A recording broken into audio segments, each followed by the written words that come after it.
2025년 새로 생긴 에픽 유니버스. 저희 좋은 숙소 예약해서 익스프레스 티켓 받았습니다. 근데 여긴 못 써요. 올랜도 유니버셜 가기 전에 꼭 알아야 될 현실이 있는데 미국 테마파크는 체력과 전략이 필수입니다. 오늘은 파우치 하나 뜨면서 에픽 유니버스 가기 전 알아야 될 것들에 대해서 이야기해 볼게요.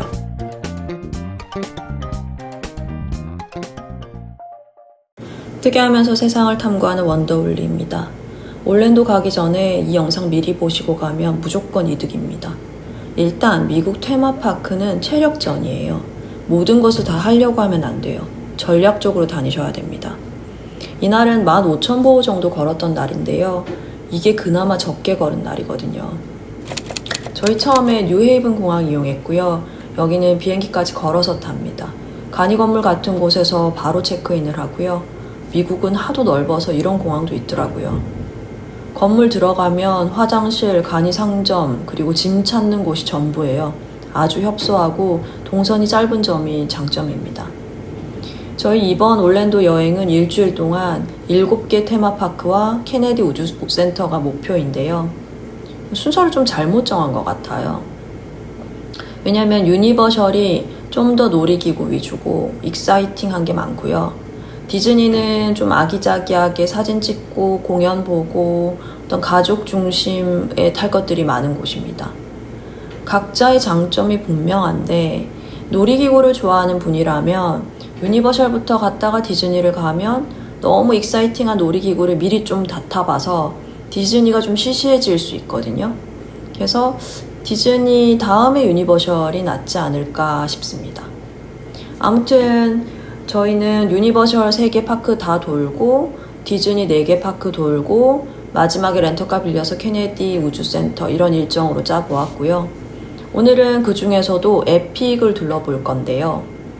유니버셜 올랜드에는 4개의 파크가 있습니다. 하나는 워터파크니까 놀이공원만 치면 3군데인데요. 아일랜드 오브 어드벤처, 유니버셜 스튜디오, 그리고 작년에 생긴 에픽 유니버스입니다. 그러니 전략이 필수적인데요. 그러려면 또 유니버셜 내부 호텔에 대해서 아셔야 돼요. 홈페이지에 보면 등급이 3가지가 있습니다. 밸류, 그리고 프라임 밸류, 그리고 시그니처. 밸류는 가장 저렴하고요. 셔틀 되고 얼리 입장 가능합니다. 장기 숙박이나 예산 아끼기 좋고요. 그리고 프라임 밸류는 가성비 좋은 중간 등급 정도 됩니다. 조기 입장되고 밸류보다는 좀 더 좋은 시설과 위치입니다. 하지만 익스프레스는 안 되거든요. 그리고 시그니처 호텔이 있는데요. 보트로 이동이 가능하고 위에 3개 호텔은 익스프레스가 포함됩니다. 저희는 로얄 퍼시픽을 이용했는데요. 2026년 5월 기준 에픽에서는 쓸 수가 없습니다. 에픽은 신상이라서 따로 또 사야 되거든요. 하루 이틀 정도로 짧게 유니버셜을 갈 거면 익스프레스 가격 자체가 비싸니까 한 인당 최소 169불 정도 하거든요.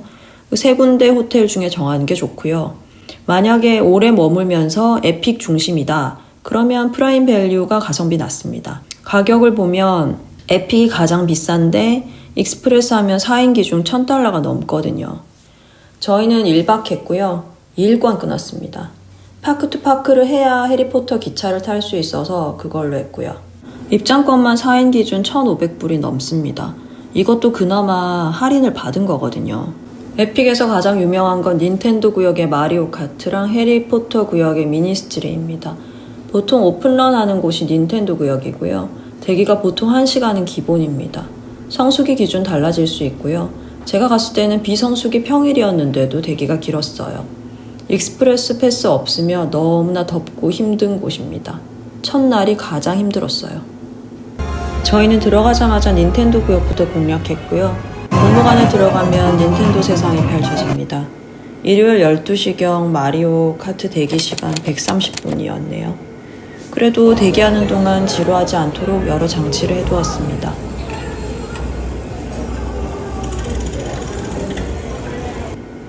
이거 줄 좀 보세요. 끝도 없이 이어지다가 양쪽으로 차를 탑니다. 마리오 안경을 쓰고 직접 게임 속으로 들어가 체험하는 식인데요. 와, 2시간 기다린 보람이 있었어요. 신기술 접하고 아이들도 엄청 신나했고요. 롤러코스터와 게임과 AI 고글을 합쳐놓은 느낌이고요. 코인도 모으고 아이템 던지고 적도 맞춥니다.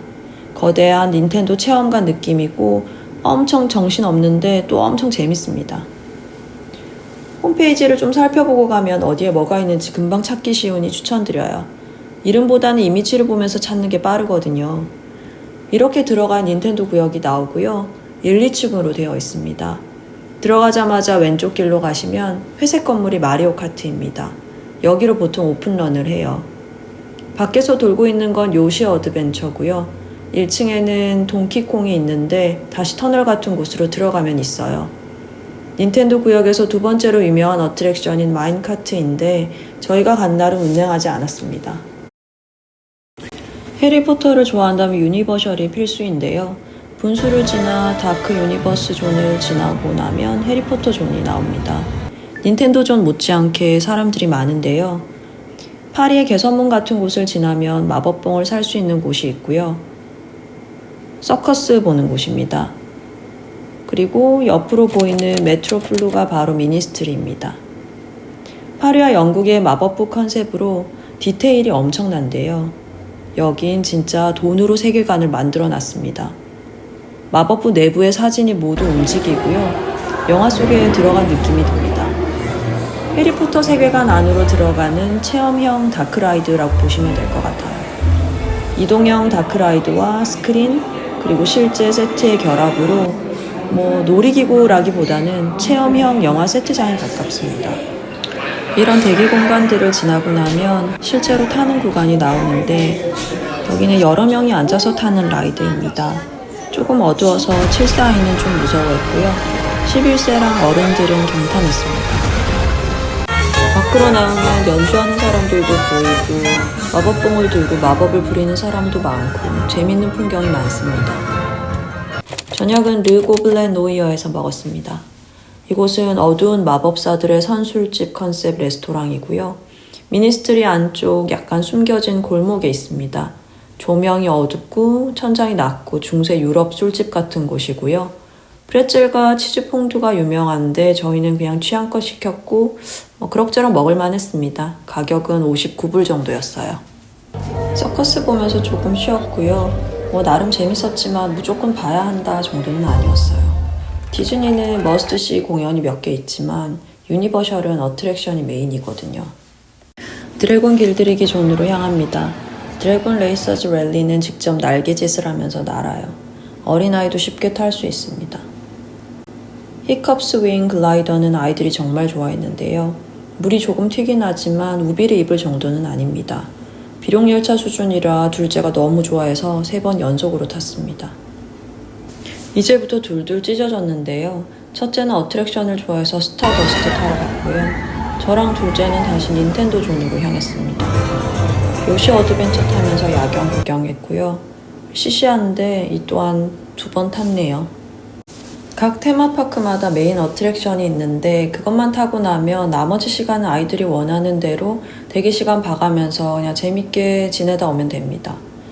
저희 이제 앞으로 7개의 테마파크를 봐야 하니 체력 안배가 필수거든요. 그래서 여기서 요약을 해보면 모든 것을 다 하려고 들면 안 됩니다. 정말 많거든요. 그리고 어트랙션은 에픽 기준으로 닌텐도 존의 마리오 카트와 해리포터 존의 미니스트리가 투탑이거든요. 이거 2개만 꼭 챙기시고 익사이팅한 걸 좋아한다면 스타더스트까지 챙기시면 됩니다. 그리고 3번째는 인포메이션 센터에서 생일이나 첫 방문 기념 배지를 받아가도 좋은데 사실 저희도 이제 퍼스트 비짓 배지를 받기는 했지만 생각보다 좀 별로여가지고 한 번 받고 말았습니다. 4번째는 좋은 호텔에 머문다면 얼리 엔트리를 적극 이용하시는 게 좋아요. 저희는 사실 아이들이 이제 아침잠이 많아서 한 번도 이용하진 못했는데 그 시간대에 오픈런 해서 메인을 하나 마스터 해놓고 시작을 하면 훨씬 하루가 편해집니다. 그리고 5번째는 더운 시간대는 야외 이제 어트랙션 대기를 피하시는 게 좋고요. 이제 공연이나 식사 등을 이용해서 그 시간대는 피하는 걸 추천드립니다. 가장 중요한 팁 하나 남았는데요. 짐 검사하는데 스툴은 아예 반입 금지입니다. 에버랜드나 롯데월드 생각해서 접이식 의자 같은 거 챙겨간다면 당장 짐에서 빼십시오. 저희 간이 의자 하나 챙겼다가 반입 금지라고 해서 버릴 뻔했어요. 다행히 맡아주긴 해서 찾긴 했는데 무용지물입니다. 이건 디즈니 월드도 마찬가지예요. 로즈 로얄 퍼시픽 리조트는요, 유니버셜 호텔 중에 가장 밸런스가 좋은 곳입니다. 익스프레스 포함되고 위치 좋고요. 체크인 날 그리고 체크아웃 날 2일 모두 익스프레스를 쓸 수 있어서 좋습니다. 포르토피노나 하르드락보다 싼데 좀 덜 시끄럽고요. 근데 에픽은 익스프레스가 안 된다는 사실. 남은 두 유니버셜 파크는 다음 영상에서 만나고요. 완성 파우치 영상 후엔 구독과 좋아요 잊지 마세요.